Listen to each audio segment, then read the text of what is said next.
Hello, everybody, and welcome to Lands of Galzyr, and welcome to Malts and Meeples. So, a little bit slow on the getting this to the table today because, well, I was getting it to the table. I had to clean up Chronicles of Dronagor and get this all set up, figured out, sorted, whatnot, in just over an hour. I basically made it, so that's a good thing. I have chat up, kind of. Let me see.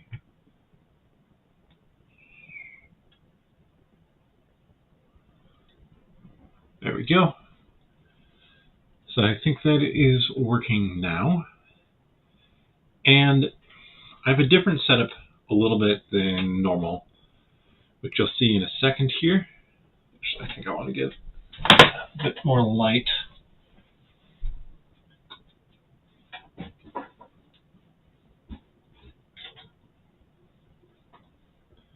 And next week I'm going to have even more of a slightly different setup. I'm getting a second camera to mess around with, so that is going to be fun to do.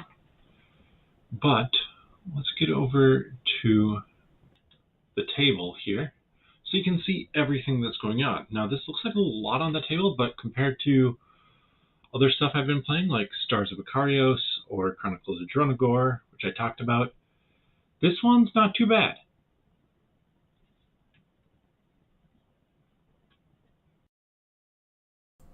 And my apologies, that was on the wrong audio. So hopefully audio was coming through there. It said it was supposed to be. So, as I was saying, we have Lands of Galzyr here from Snaowdale Design. The setup I have is a little bit different because I need to be able to go like this to show you the story that is going on in this game as well. So I'll be toggling between those two a lot. For the drink, we have gin and tonic.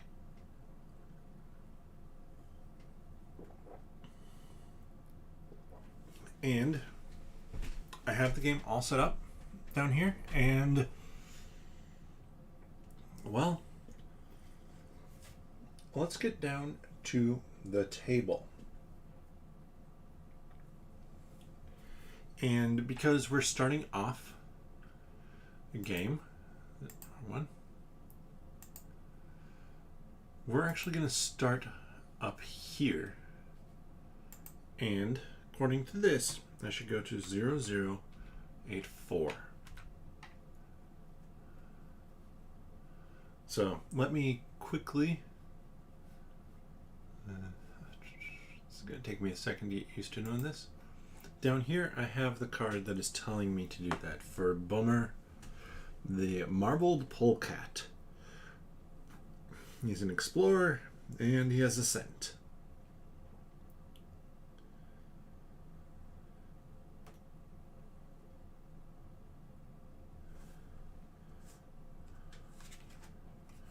So we're in August. The verdant summer slowly gives way to serene colors of autumn.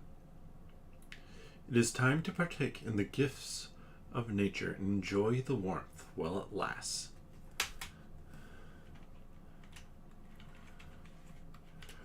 But we start over here, from what I can tell.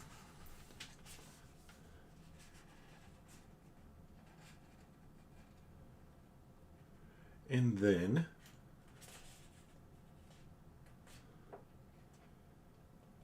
this is the one small quibble that I have with the game right now. It's a very small one. It's just, I feel like there's a few things that you want to think about that might be different from playing, say, your second game and your first game. But we're going to get cracking here and see how this adventure goes.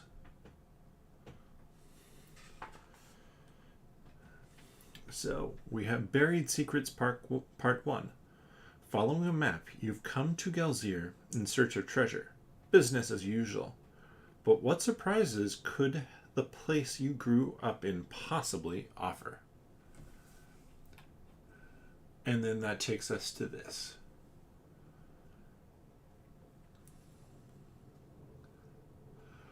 After a long trek, your objective finally looms on the horizon. The crumbling walls of a town ravaged by war. From what you've heard, it was once populated by marble polecats like you. But now the buildings have collapsed and buried those memories beneath the decades of dust. Only mundane mortal dangers remain.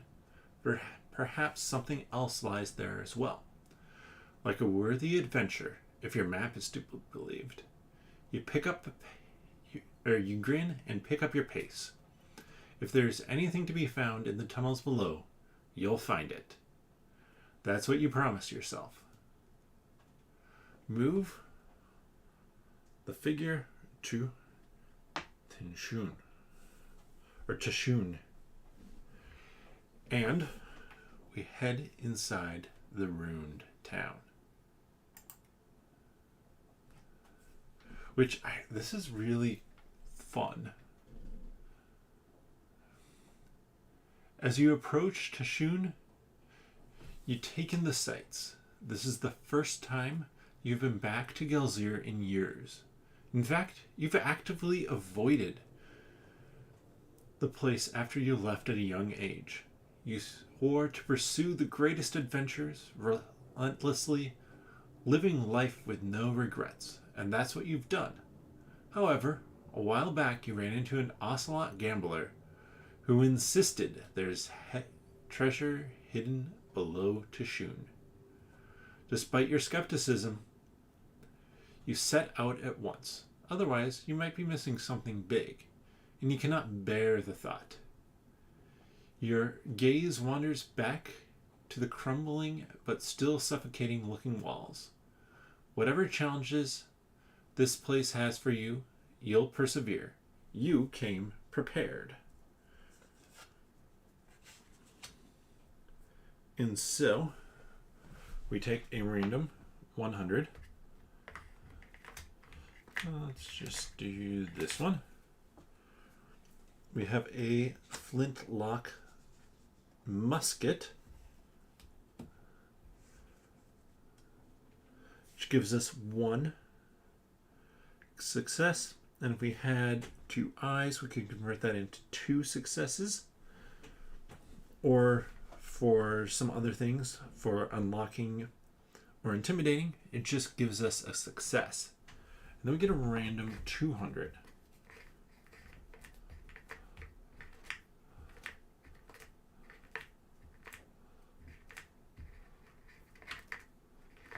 My goal is to just figure out how many of these there are. Quite a number. It says random. So we have a toolbox as well. That allows us to re-roll for stuff like unlocking or doing stuff with force, it looks like.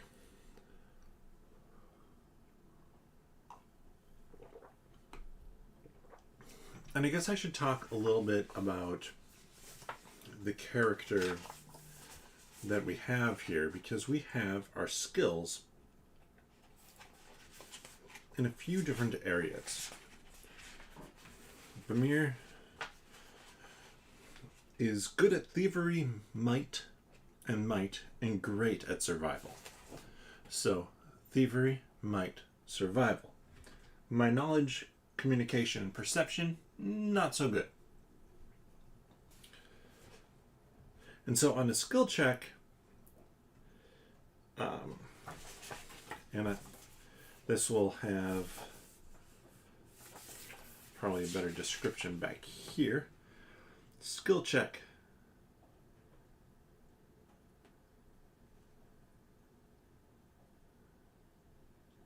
So you take 5 base dice, and then based on what you're doing, you can swap. Allows you to adjust, and like something like this has symbols for these two.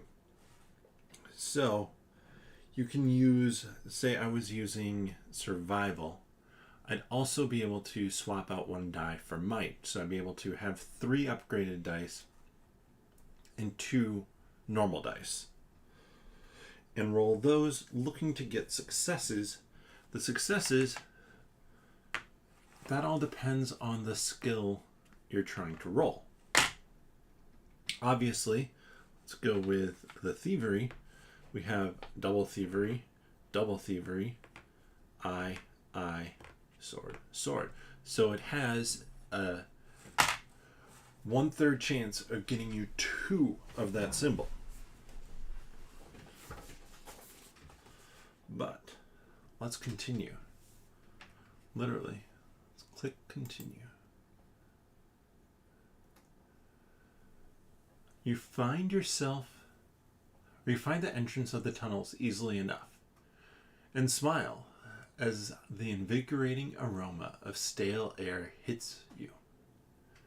It's a familiar smell only old ruins like this could have. It makes you feel at home, or so you think. You aren't exactly sure what that's like. Nevertheless, the map you've got stops here. Although calling it a map is a bit generous. It's poorly drawn, smeared, and utterly unreliable. Just the way you like it. You'd have to rely on your wits for now. However, someone has drawn a scribble on the side, depicting a symbol of some kind carved on a wall. It could be an ocelot face, you can't be sure. Perhaps you should try that. So it's medium to explore the runes, but I would be rolling just to kind of demonstrate the die pool. 2 yellows, an orange, and 2 blacks. And I will double check that.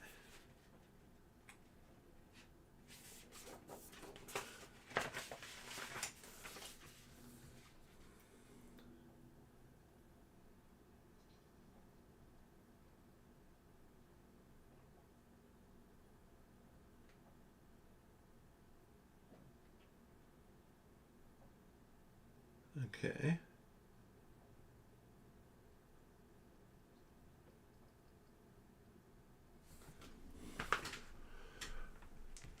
I'm going to do this. It's a medium. To succeed on a medium, I need 2 successes.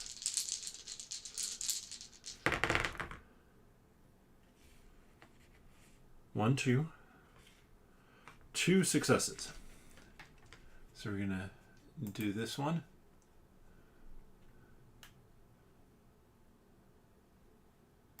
Reveal outcomes. 2 to 3. With routine ease, you traverse the tunnels, avoiding the obvious pitfalls as you map out the surroundings. After a while, you realize there's someone else down here. Also, that someone else is nearby. You can smell it. Rounding a corner, you find yourself in a living space of sorts, generously speaking. There are piles of rags, and this is what I knew I'd forget to do.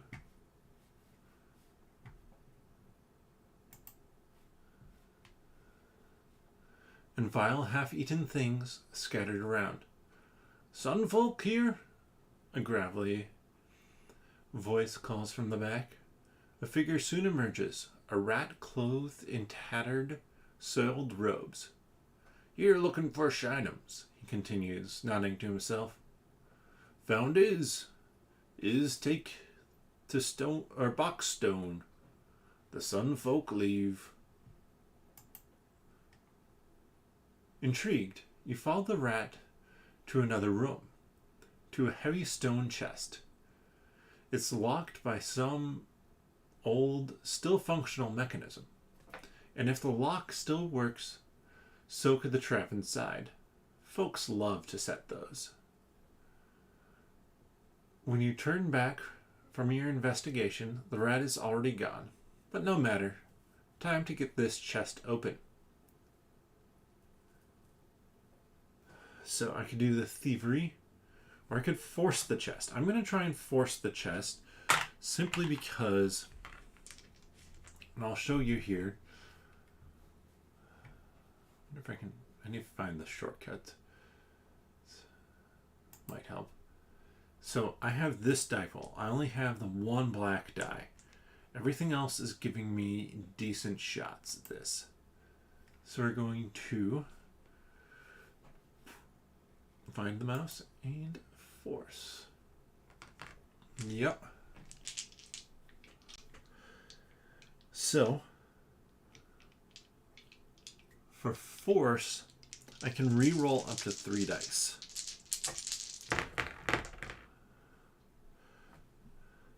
I have 1.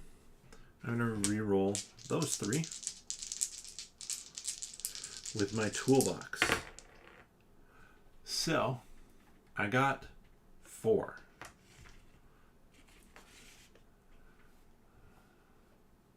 Show that off here somewhere.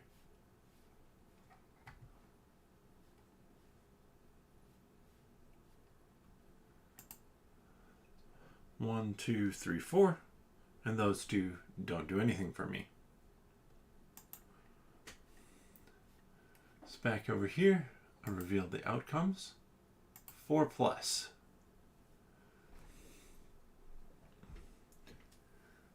The stone chest yields in the face of your relentless curiosity, and you routinely step aside as some ancient mechanism strikes, harmlessly past you, before falling apart completely. Eagerly, you push the remains aside and peer inside the chest. Among all the decayed junk, you spot something interesting, a peculiar stone pendant. It depicts a mountain peak and a rising sun behind it, and it looks increasingly familiar the longer you look at it. The more you ponder, the surer you are you've seen the pendant before. In Rheinstum. That is a big city here on the map. Many years ago. Why in there? A familiar sense of adventure rises within you, telling you you must get to the bottom of this, despite the danger that awaits. This is what you were born to do. So, I return to the library. Card 111. Normally, I could just drop that in with my character. Actually, I can because I'm not going to save in the traditional sense. So it's just going to go in the burner slot. And then I get cards 63 and 218.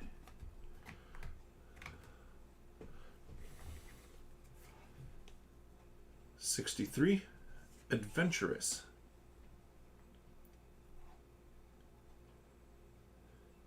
So for unlock, explore, or search, I get a star. Granted, if I don't get to 4+ stars, then I have to get rid of that card. And so that's kind of a status effect sort of thing. And then 218, I'm assuming.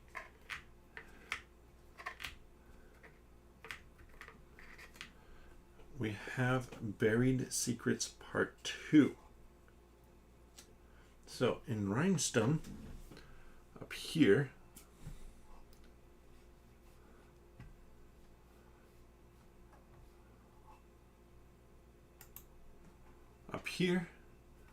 I can go and explore.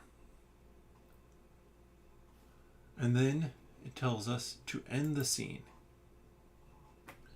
So really before anything's happened, we have our first little bit of story for our character.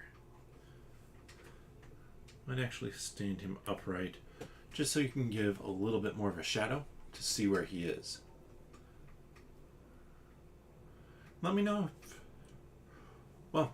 if you're watching along right now, let me know where you'd want me to go. So I can continue down kind of my quest and go to Rheinstum. I could go try and pick up one of these other quests. We have a lost relative, smoldering wood, thirst for knowledge, all across the map here. It's going to take me one day. I can get to this far. I would have an event.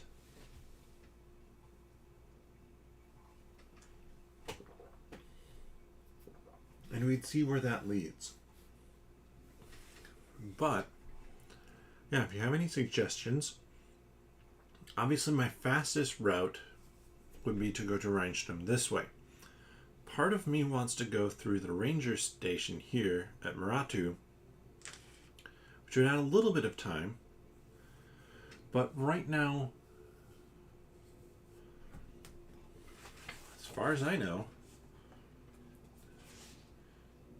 we don't really have, well, we must have on here.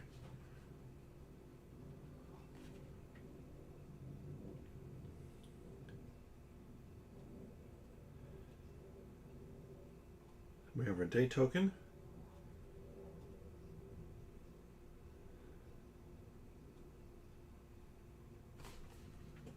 We don't have any tokens that we were told to place on the board.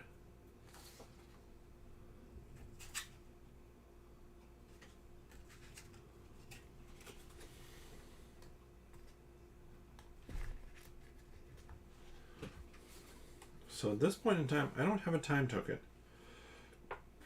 And that surprises me a little bit.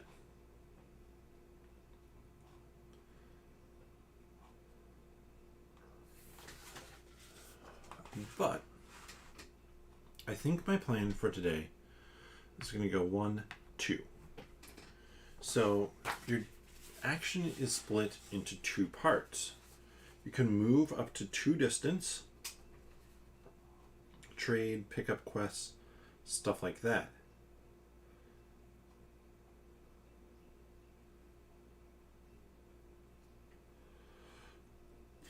So where we're at, we don't have any mandatory scenes we have to do.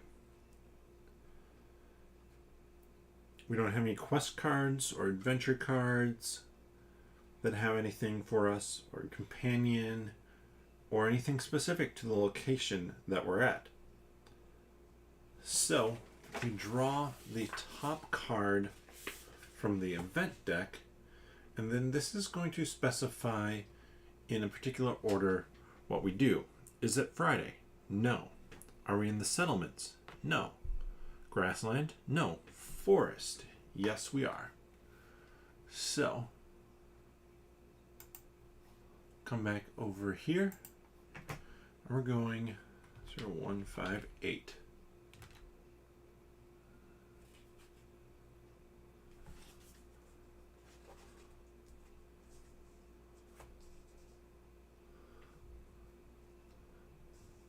Sorry, just giving myself some room here.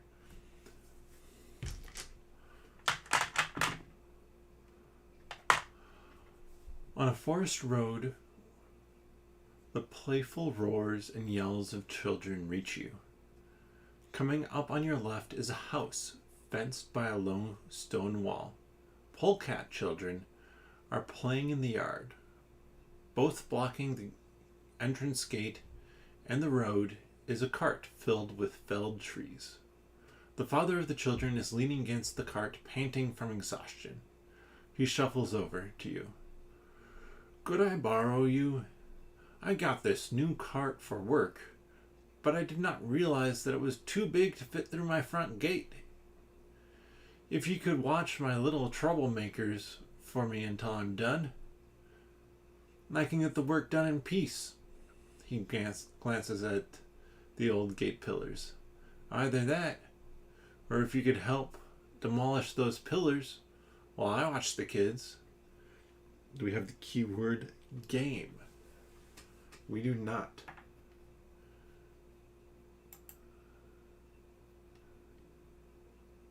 So, we could do a story, and wish I had set up a second camera.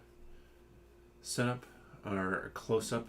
I want a close-up on the character stuff is kind of my plan for rolling, because it's hard to tell, but the books are green down here, so I could get 3 blacks and 2 yellows to roll for that easy challenge. I could force the pillars, which is what I'm going to do, because I'm good at force. I still have my toolbox, so I can reroll up to 3, and I'm looking for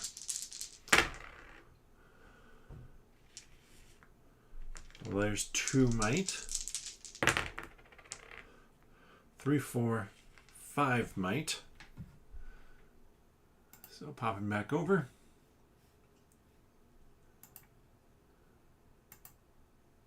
5 plus. It's not long until you have both pillars uprooted. Now there's plenty of room for the timber-carrying wagon to back in. You finish well before the father comes to check up on you, yawning and spent from playing with the kids. Oh wow! You've got both pillars out. You saved me so much work. Sleepily, he tosses you a pouch of gold. Moving his wagon into the yard, the road is no longer blocked. You tell the father to get some rest and head off. I gain a prestige. Moving up on that track. And I gain 8 gold.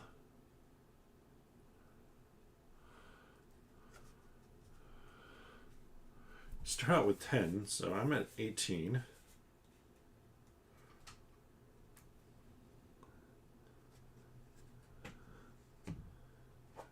And then the card that we used for this event just cycles to the bottom of the deck. There's a number of these cards, I think 12.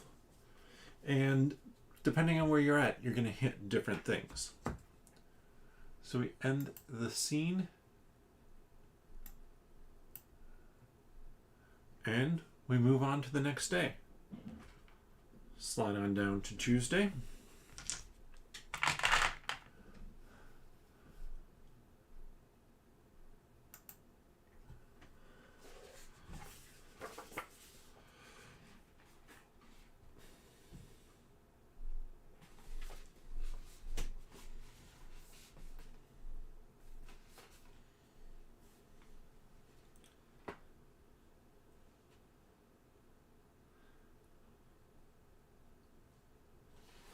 So I want to remember how to pick up quests.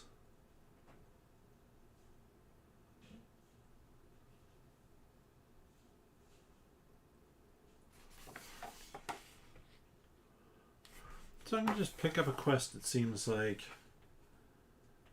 kind of whenever. So I'm going to grab the one where I visit the station. I can only ever have so many quests at once. I can have up to 3. So I have my personal quest as one of them, and then the other one is going to be this. And with quests, there's always 3 available. So we have actually 2 down here now because of the new one I pulled.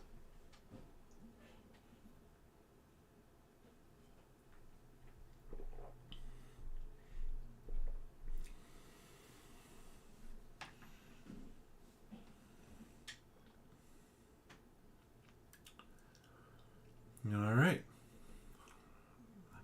No market there. It's unfortunate. I want to get up here to get to the market just to be able to buy some stuff, honestly. So I'm going to move, and I could move up to 2, but I'm only going to move 1 because I want to stop here, and I have a choice of what I want to activate, what adventure piece I want to do. I could go to the ranger station itself, 0017, or I could visit the station with the purpose of the lost relative. Dear Father Rumsak, left for Maratu. My dear Father Rumsak, Rusmak, Rumsak, it's Rusmak, left for Muratu some time ago and didn't come back. Unfortunately, I have many rehearsals and performances I'm obliged to attend, so I can't leave for Muratu myself. He hasn't been the same since the incident. I worry that something has happened to him. Please bring him home. Samaya, the Scarlet Macaw actress.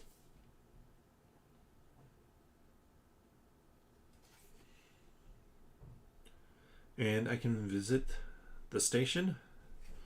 So, let's do that. I'm going to go back over here. Go 0142.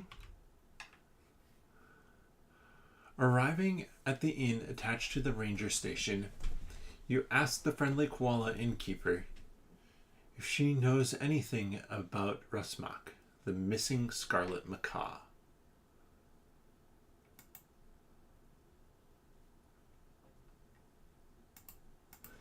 Okay, those are cool. His daughter is very worried about him, and you're on the case. An old macaw did arrive here some time ago. He paid for a room in full for months until he finished some business in the forest.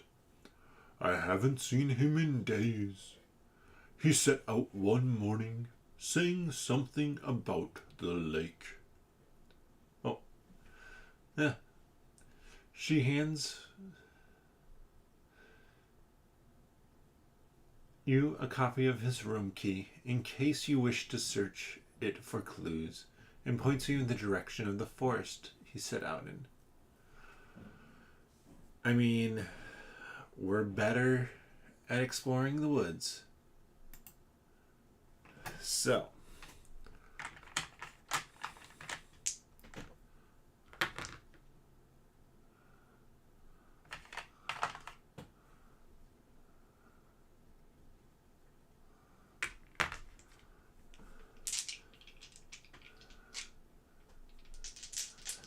I think I can use explore for this. I have the keyword.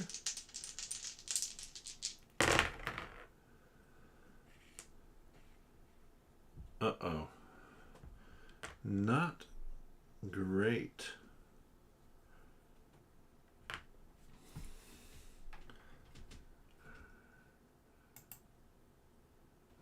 Zero to 2. I got 2. Not enough.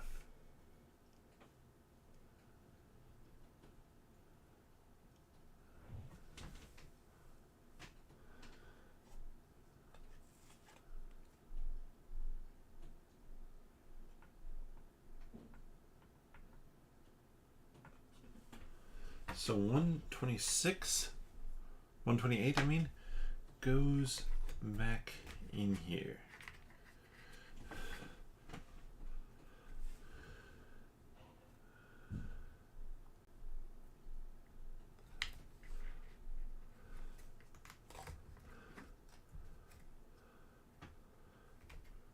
This is the one fiddly bit of the game. Then we gain a 50. Lost. You are lost.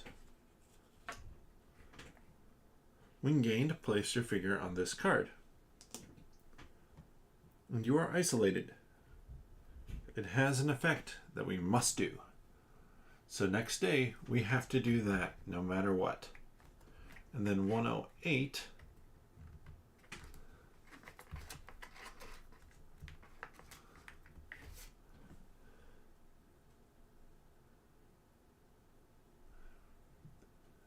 This is a quest that gets added to the back of the quests.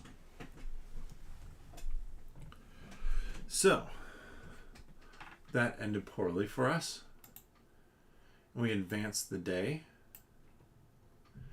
And we're just going to go straight to that.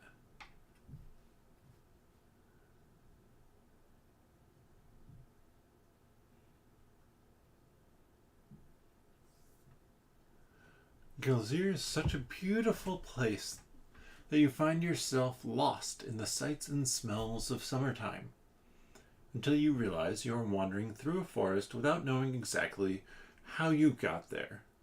Retracing your steps only seems to lead you deeper into the woods.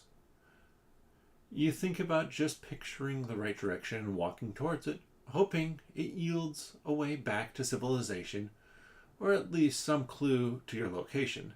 Then again, there may be a more systematic way to approach the situation.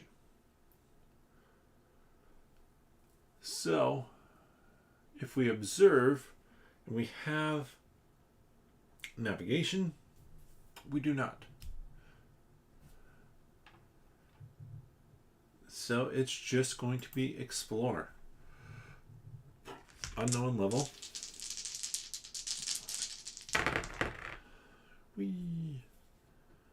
I got 2. So that's 2 to 3. Takes a good while, but you manage to pinpoint your approximate location, and you can now make an educated guess on how to get out of here. With that in mind, you continue your march into the unknown. Does the library have 288 available? So we look back here. And yes, 288 is available. So we click on yes. Trudging along, you hear a voice from above. You! Down there! Looking up, you see a green kakapo sitting on a tree branch. She's wearing a brimmed hat and a large backpack. I'm surveying the land, looking for places no one has visited. She jumps down to the ground. But it looks like this terrain isn't as unexplored as I imagined. Name's Kihurangi. She stretches her wings for a shake. Nice to meet a fellow explorer. I've traveled alone for a while. What do you say? Would you like some company?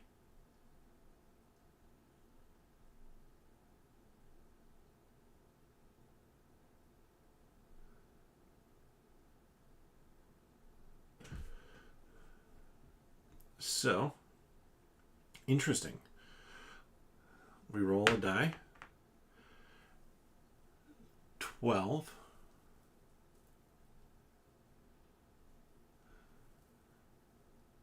Or 11, I mean. Subtract 1.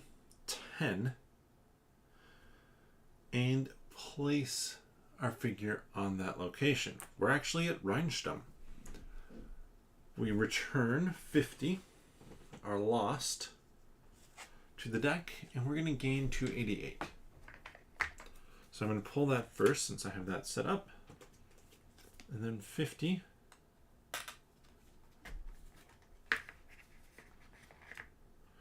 drops into the slot. So just to show off what I picked up here, actually do it this way. We now have her.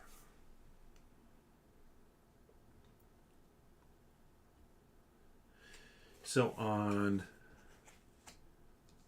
observation ones, we can reroll up to 2, and unlock and explore. She gives us +1, and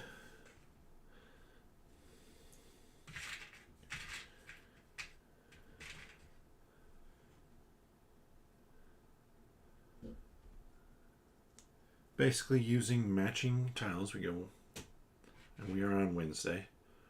1, 2, 3, 4, 5. Basically to determine when we're going to lose her. So, back over here. We advance to Thursday. Now, there's a few different things I could do here.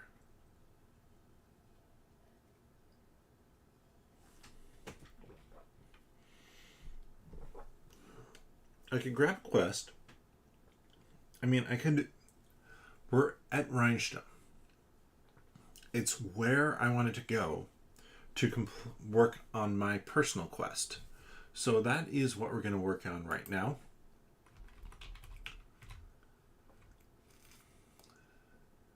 In Western Rhinestone,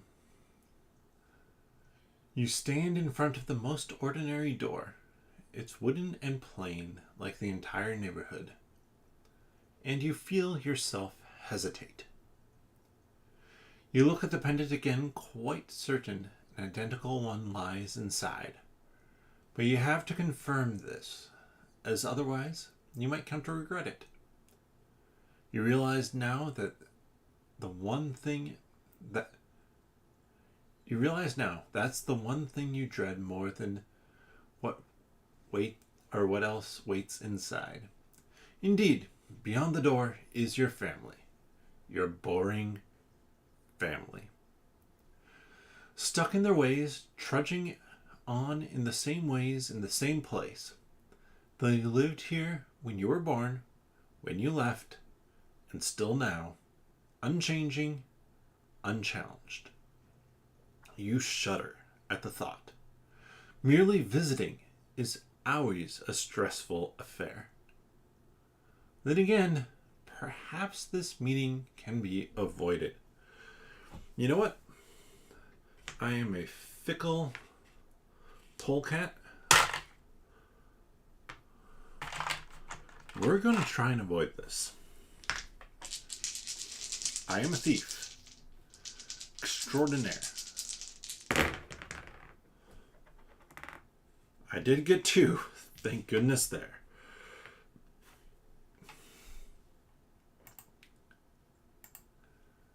Carefully, you sneak through the house to avoid alerting your often overzealous family.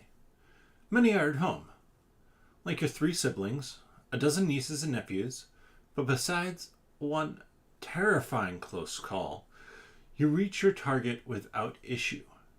There it is, another stone pendant, a family heirloom you always consider useless trinket.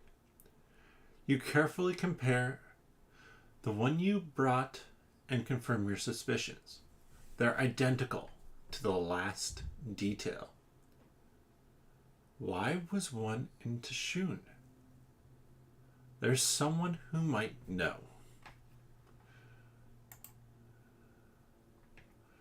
Later, you find your great aunt Awira is sitting by her lonesome in a nearby park.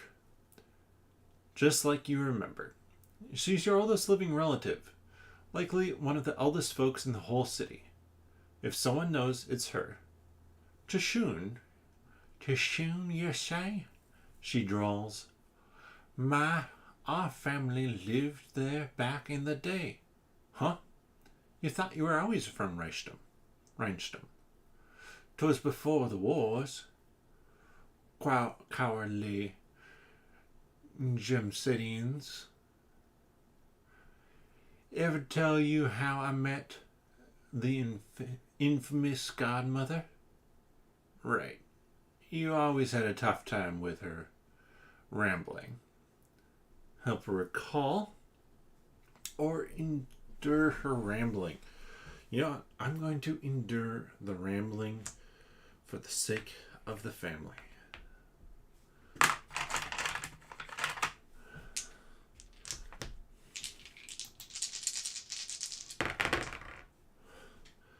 I endure poorly.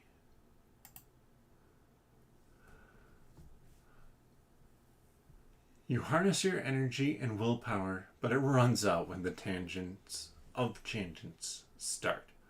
You try to stubbornly coax her back on track, but you might be making things worse. All that was different back in Tashun, she finally says, accidentally back on topic. Our tunnels, the smuggling, the fame, oh, the adventure. If you had the strength left, your jaw would have dropped to the ground. Your boring old family did things like that, and you never knew? What else have you missed? You start questioning your decisions more and more. Meanwhile, Owira has got lost on another trail, talking about a wise polecat in Yezden offering guidance atop a mountain. Drained and conflicted, you feel you must seek that out. So, gain a prestige.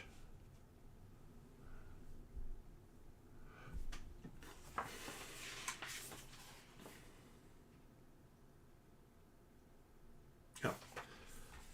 Wow. Yeah, so smart. 1, 2, 3, 4, 5, 6, 7.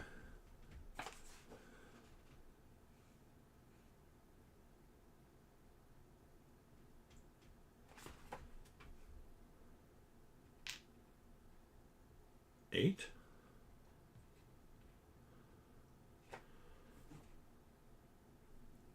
Okay, I think I have that set up.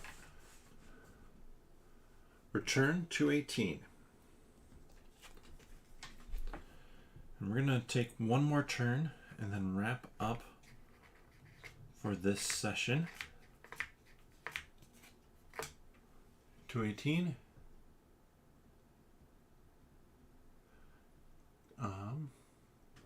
We do get 219. I wanted to double check that. And gain 0.55.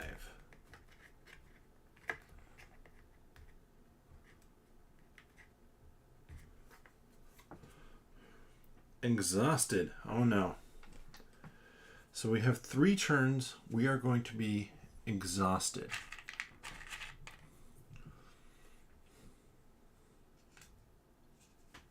-1 movement. Yeesh. 1, 2, 3. If we have to run, we get -1 stars. I'm not planning on running. That seems like the smartest plan at that point. So, we end the scene.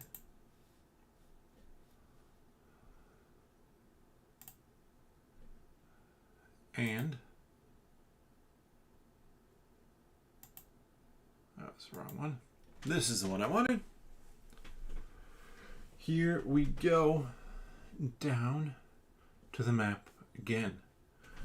Forgot to stand myself up. So this whole city of Rhinestone counts as one space. Yezden is where we potentially want to go. And I'm going to grab the quest for Yezden as well, just to add it to my collection here. You know what, I'm going to keep my active quests up there and then other things down here. So we need a new quest. Pulling from the front. We have one space south of Muratu.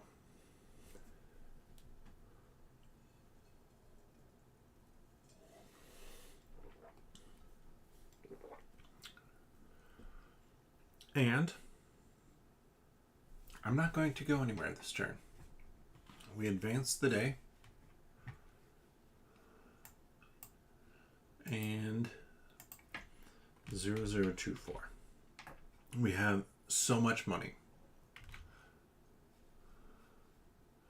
Rhinestone's Market District. I'm not going to show this one right now because I'm assuming pull cards to be able to buy some stuff. Is both impressive and infamous, but right now it's slightly overwhelmingly busy. It is said that for the right price, one can find or sell anything here, along with thousands of vendors selling many goods. An oddity among oddities stands a shaggy tree kangaroo, Delia, is selling mystery goods. Pay her some gold and she'll give you whatever she's got hidden in her pouch. Do you have a mount tag? No. truly firming up that all things are exchanged in this market, you see a stable offering mounts to rent. Well, what kind of shop might you buy from today? We could rent a mount. We're doing the mystery pouch. Mystery pouch time. You go to the kangaroo and tell her you want the mystery item. Let me do that.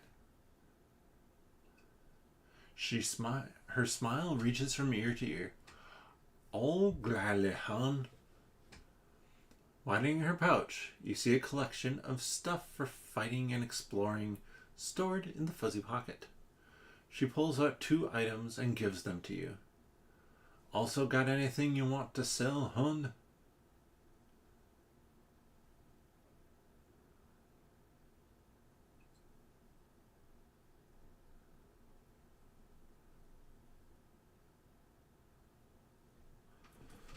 So, 2 from 100. There's 2 100s.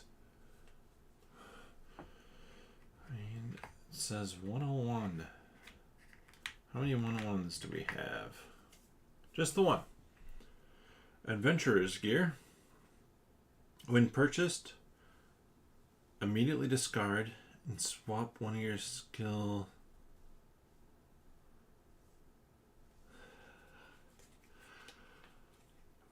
Oh man.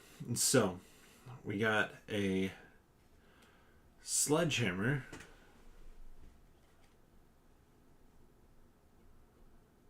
We have a small sword.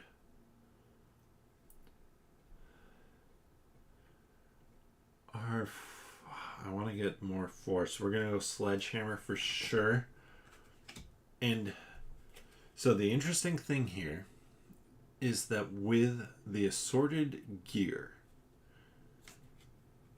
I could take this one and immediately discard,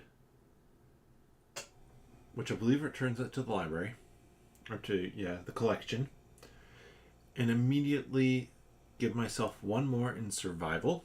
I'm already maxed. Or swap 1 to give myself 1 more in white. I said give, I meant swap. You can only ever have 4 of these pie slices on your character. I'm going to leave it as is just to spread out how much I can actually do. If I was playing a different character, maybe one that didn't have that, because all the characters are set up differently, I would consider it.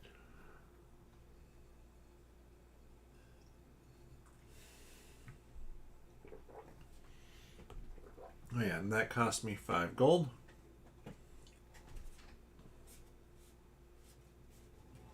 Down to 13. Honestly, I mean, I might consider doing it again, but that runs so much. No, I need to start walking. Saturday. I'm moving 1 space. It is a port. I'm assuming there's some way I could sail between ports, probably. Don't know that yet. And it is considered grassland. It is not Thursday. There's no settlement there. So grassland 0152.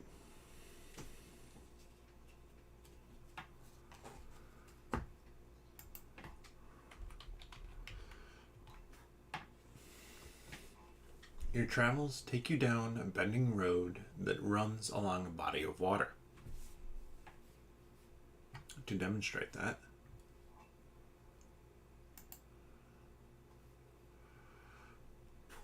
we're right here, walking along this winding road along a body of water. Ahead of you, a pelican combats with several fishing nets.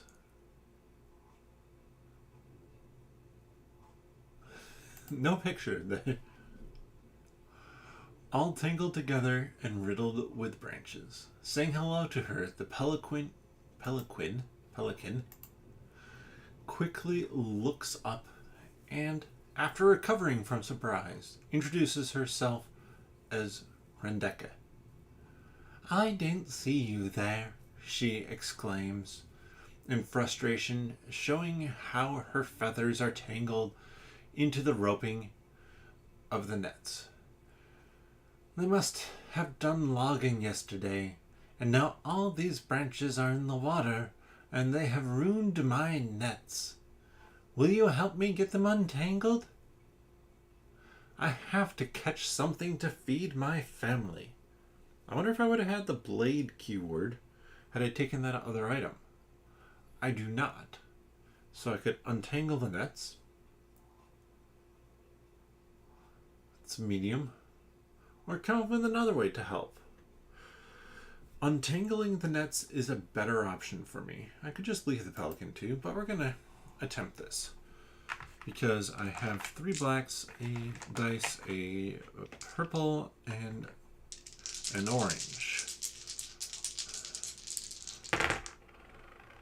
I did get 2.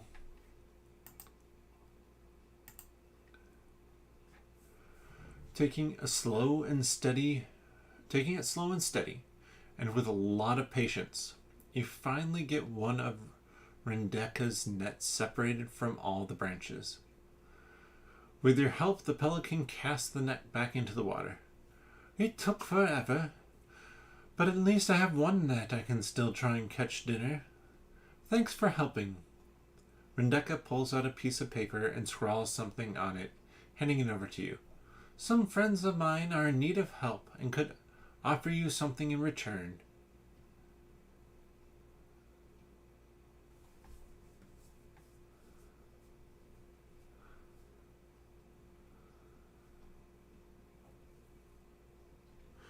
So I already did the second part. And I get a random 49. Interesting.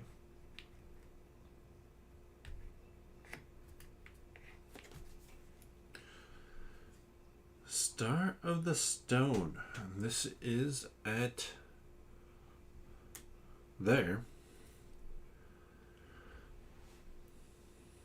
Borwe Publishing is looking to release a new book detailing the famous meteor impact Poisson crater near Sarawar.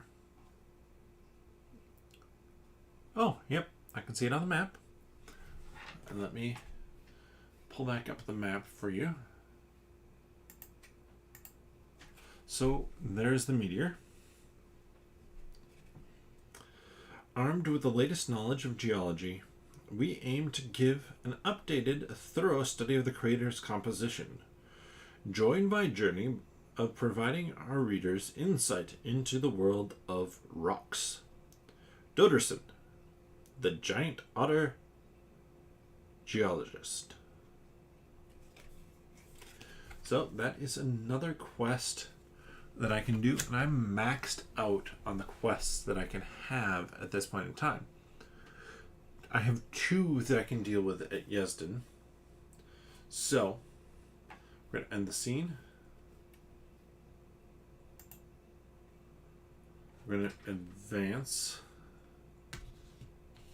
Again, we hit the point where our card, we covered that up, so exhausted goes away. 55.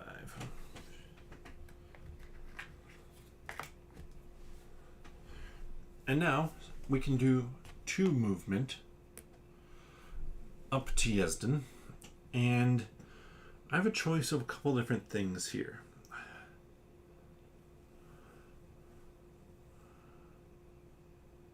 Smoldering Woods. Okay, I want to do this one first. My other quest first. Just because I have a character with me right now. So let's read the bit of intro. Rovan, my employer, owns a large sawmill. A lynx named Helemo is in prison for attempting to burn it down. We believe Joannika, the previous co-owner of the sawmill, to be behind the arson. Please find evidence to support our presumptions. Jonka's firm would be the logical place to start. Edrosia, Snowy Owl Secretary. So, we are going to start. Let's move over here. By visiting the firm.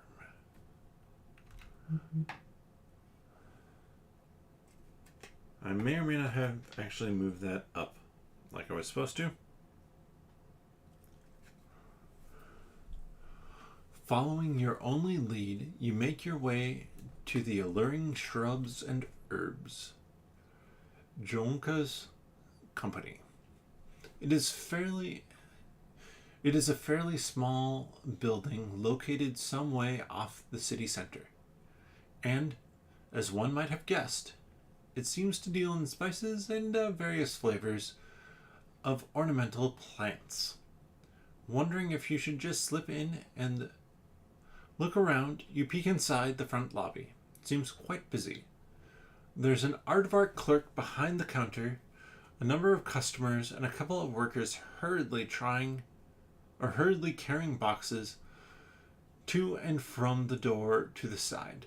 Surely enough, a placard on the door says they are hiring. Perhaps that's your way in?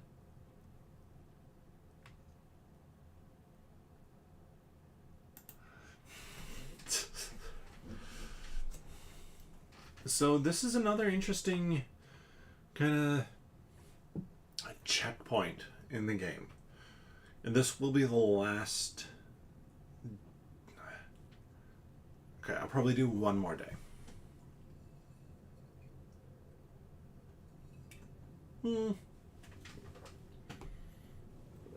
Probably not, actually.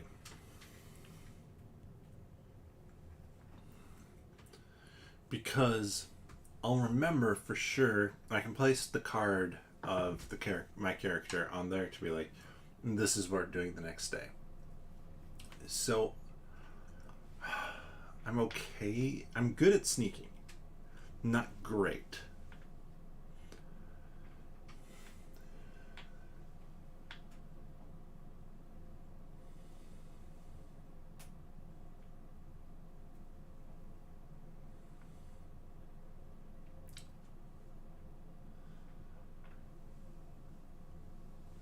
Let's get a job. You march in and tell the clerk you're here for the job offer. He sizes you up curiously before leading you through a curtained door behind the desk. Inside you find a lynx who looks like they're in an 80s workout video. Sitting behind a large wooden desk amidst rows of plants and boxes. She gestures to you to sit and introduces herself as Jonka, before shooing the lingering clerk back to work.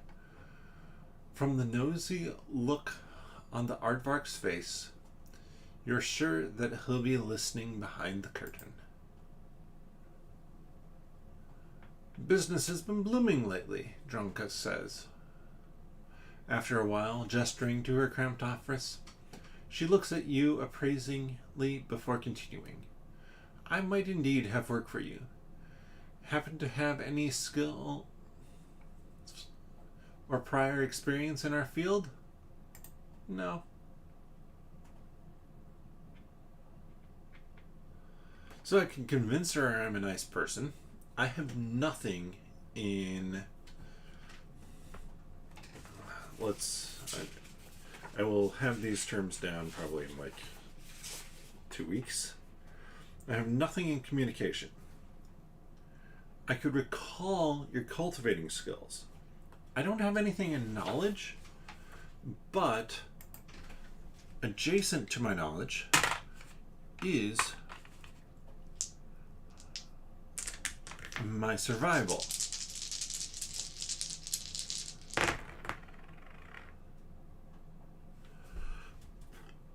Well, I got nothing.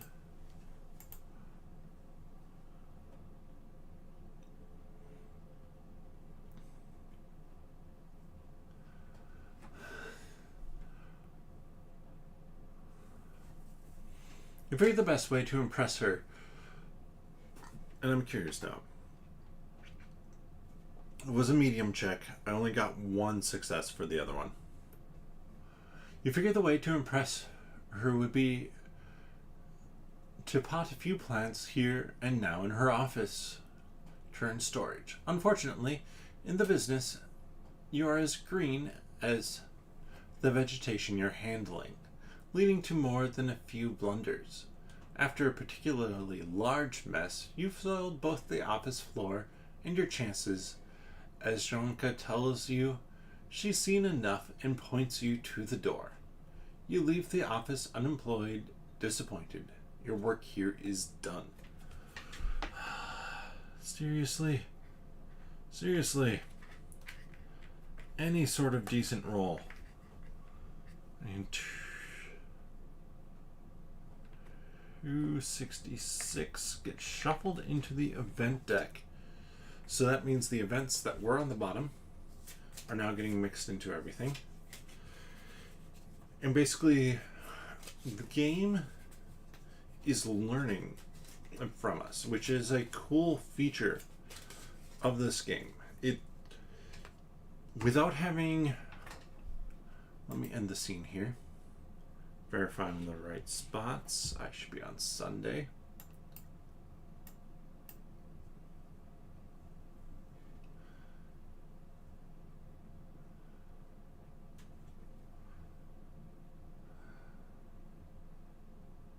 I have one last day with Karangi.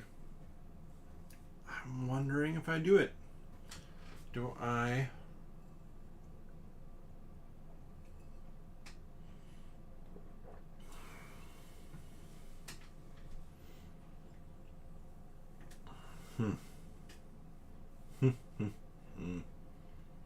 One last turn? I think I'm doing one last turn. Final day. Actually, we're down to 2 days. So, we're going to go to 0219. We have not been doing well, by the way. For solo play,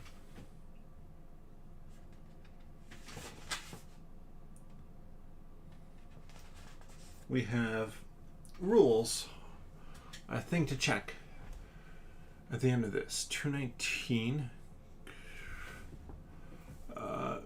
Hold on. Punched in the wrong number. I have card 219. I'm looking at 0092.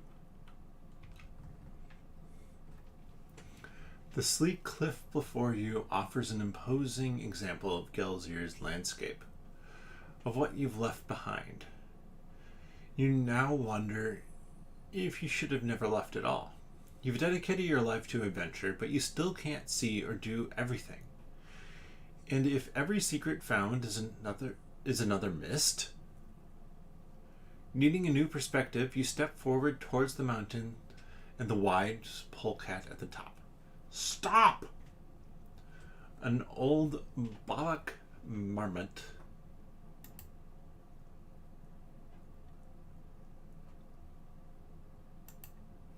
rushes rather slowly to block your way, adjusting his trousers over a round middle section before continuing. I saw that look of yours, upstart. This sacred peat belongs only to the marmots, like the famous hound. He points to himself and brandishes a staff at you. Famous? You might have missed lots of interesting things about this place, but he's not one of them. We're fighting him. Guess I can swap out 2 dice.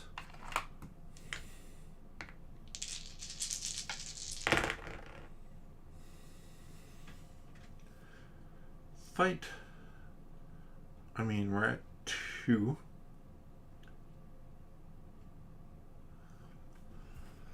So we're good. You engage the marmot, standing between you and your goals, trading blow for blow. He's stout and puts up a good fight, but eventually you tire him out. He falls to the ground, panting heavily. "No, stop!" he shouts from below as you move past him, exasperation evident in his voice. "Hyun's the most, the sanctity. Hey, come back here." You walk forward.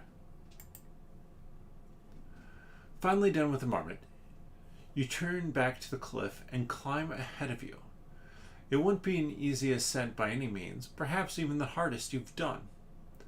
However, something in the marmot's words and demeanor make you wonder if there's another way to the top. "I'm just going to climb the cliff."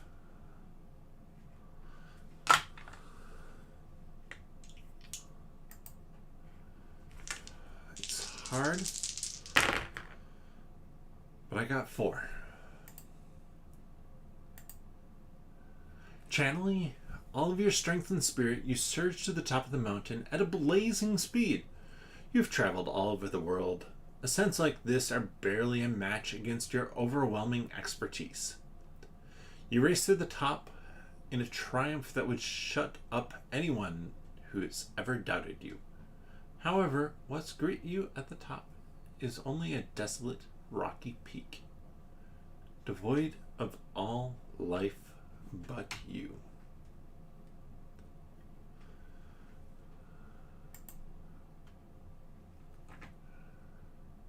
You stand there in your lonesome, no old marmots or other challengers in sight, but no wise polecats either.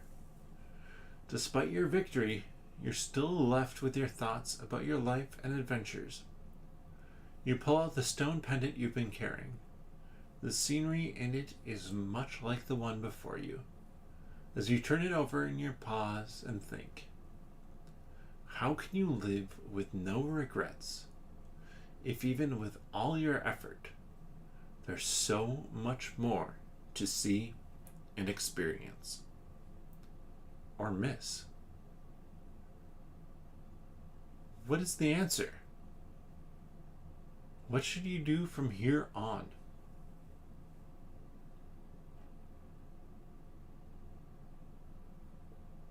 Try harder or relax a bit?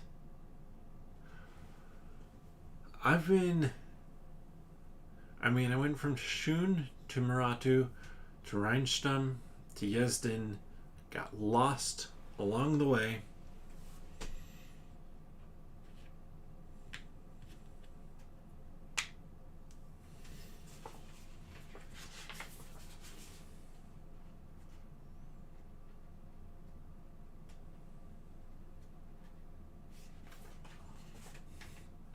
I'm going to relax a bit. You sit down and enjoy the moment. As before you opens a beautiful view of Galzyr, your land. It has never looked so alluring before. Since you can't experience everything in one lifetime, you should make the most of what you can. Sitting atop the mountain, you feel serene. Any and all doubts scattering in the wind. Certainly, one day they'll write a book about you. Perhaps not as a polecat who did the most, but certainly as one who did the best. And that's you, the mere champion of Galzyr. So gain 2 prestige. Give the adventurer 166.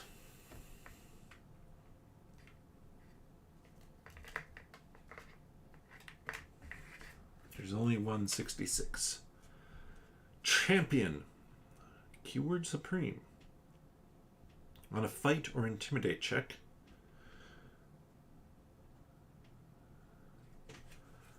not bad. We can reroll up to 2.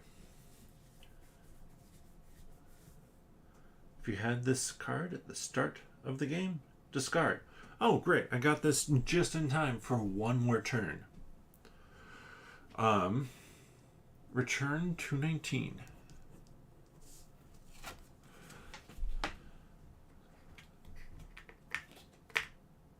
Gain 66.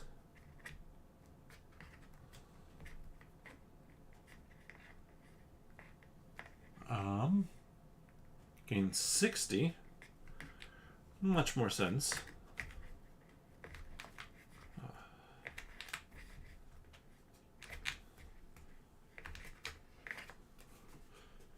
Inner peace.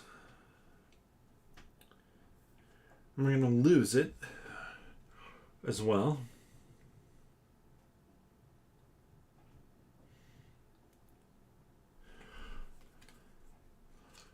But we are relaxed. And we end the scene. Tuesday.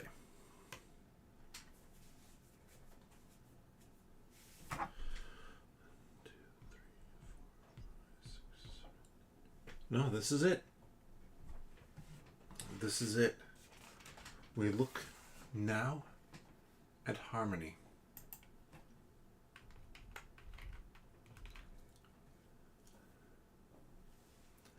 After all the excitement, challenges, and adventure, it is time to unwind for a moment, which I have been doing, and reflect on your travels. There is one adventurer. I do not have the isolated tag. You head to the nearest inn, intent on treating yourself to a well-deserved evening, celebrating this leg of your journey. Already from the outside, you can hear the sounds of lively patrons, suggesting that the establishment is quite full once again. Despite the noise, all heads turn as you enter, curious to see the new arrival.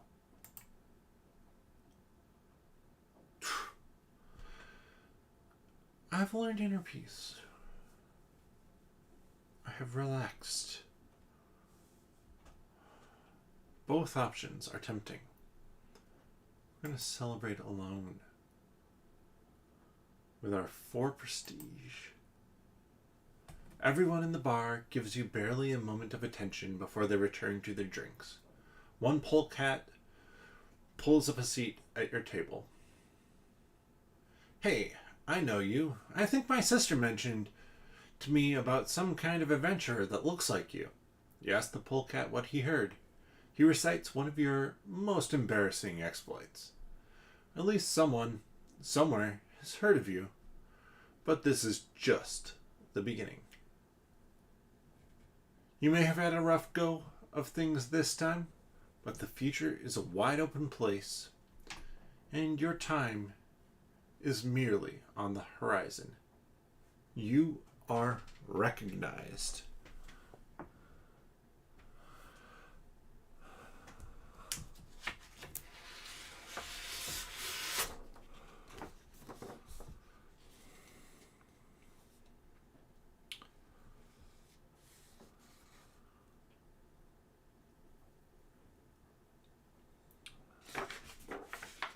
I was wondering if it was the achievement sheet that there was maybe a recognized on here.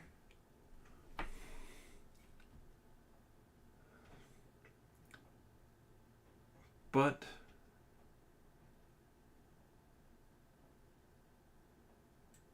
I don't see that.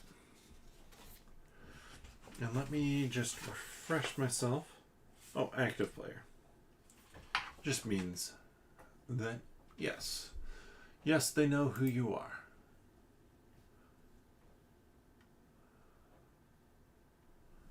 So remove time tokens.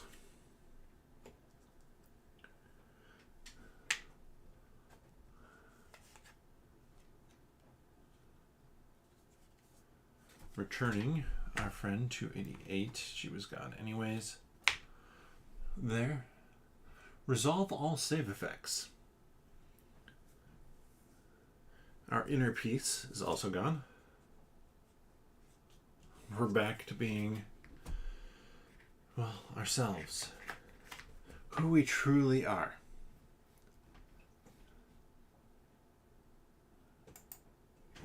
And, I mean, everything, if we have this card at the start of the game, discard. So champion goes away. 166.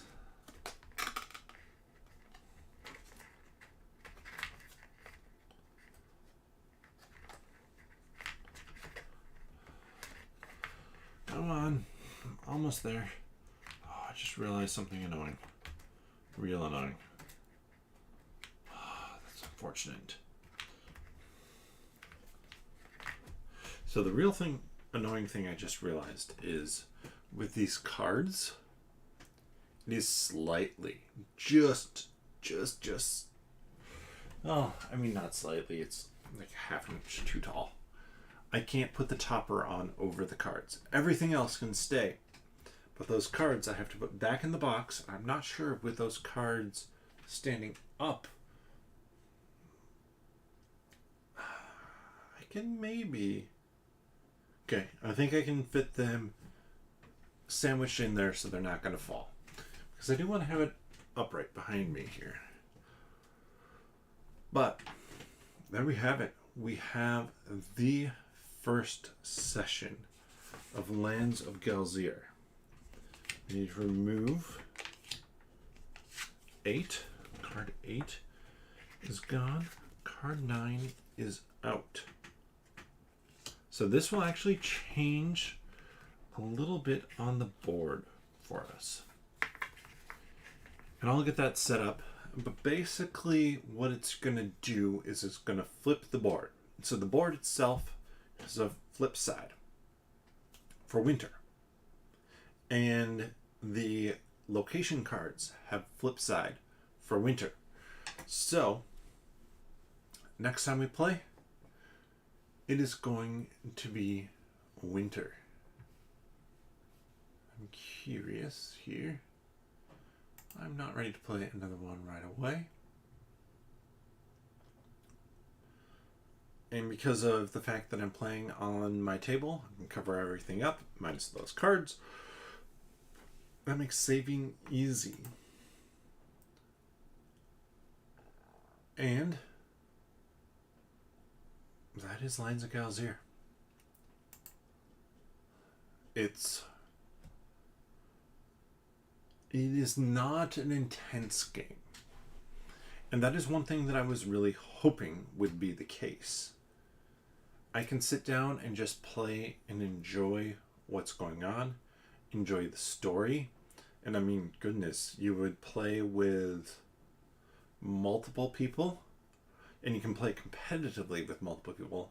You saw this one game took me maybe an hour and a half, a little bit under. I've been streaming for an hour and 25 minutes.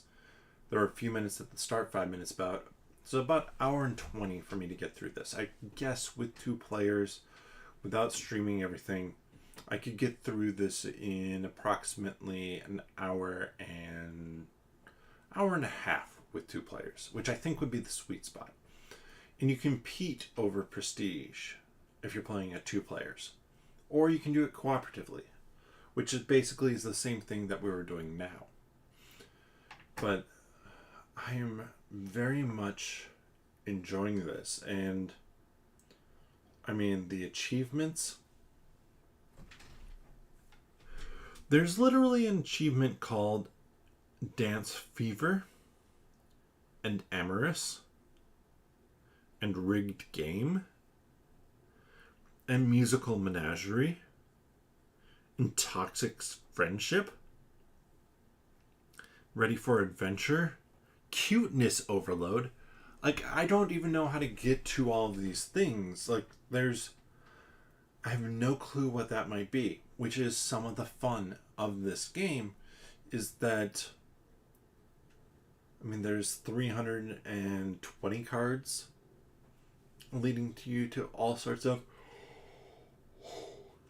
different quests. I mean, it's over 320 cards. There are 320 different numbers of cards. There are some numbers that are duplicated multiple times. They're mainly for like statuses or stuff like that, or stuff you can buy. But this is fun. I'm excited to play another session, and this is also a game, because of how kind of relaxed it is, that I think would be really fun to play with others too. Like, I think it's, for a campaign-esque type game, I think it is really good for that. I think that it's a soft, welcoming kind of hug of a game, in a way that, I mean, you can do it competitively, like see who has the most prestige, but so much of it just comes down to roles and the decisions that you make and what role you decide to do. I was going fairly optimized for this, but I mean, with other people, I'd probably play it fairly thematically and just kind of pick whatever feels right. Like, what would my character do? But this has been a lot of fun. I'm going to be back again next week. And I'm actually curious about this, because I'm not sure if the campaign is played over a period of 12 sessions. It's not really a campaign game. It's just an exploration, adventure experience.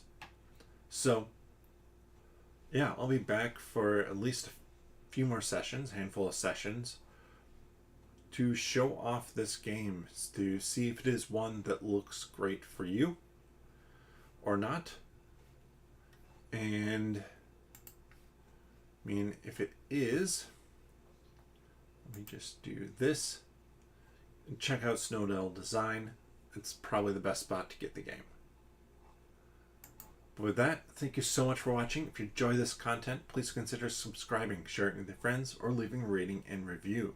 You can find the podcast over on iTunes. Nope. Wow, that is my 10-minute Marvel spiel.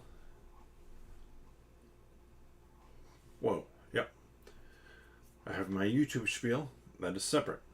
If you enjoy this content, every Monday, 8:30 p.m., I try and stream generally some smaller game. On Wednesdays, 8 p.m. Central Time, I'm going to be doing Lands of Galzyr for at least a little while. And yeah, well, you already heard about 10-Minute Marvel. That is something else I do. You can also check out what else I do over on nerdologist.com. The links are in the description below. At least, I'm not sure about for 10-Minute Marvel. I should get a link in there for people to use. But for nerdologist.com, it is there. If you want to know when I go live, please consider subscribing. Click that notification bell. If you enjoy this content, leave a comment or give the video a thumbs up. That helps with the YouTube algorithms, and you've probably heard this spiel from a ton of different people. But thank you so much for watching. This has been a blast, and I really enjoyed this. This was a very fun, relaxed, I didn't have to think too hard about it gameplay. But with that, bottoms up.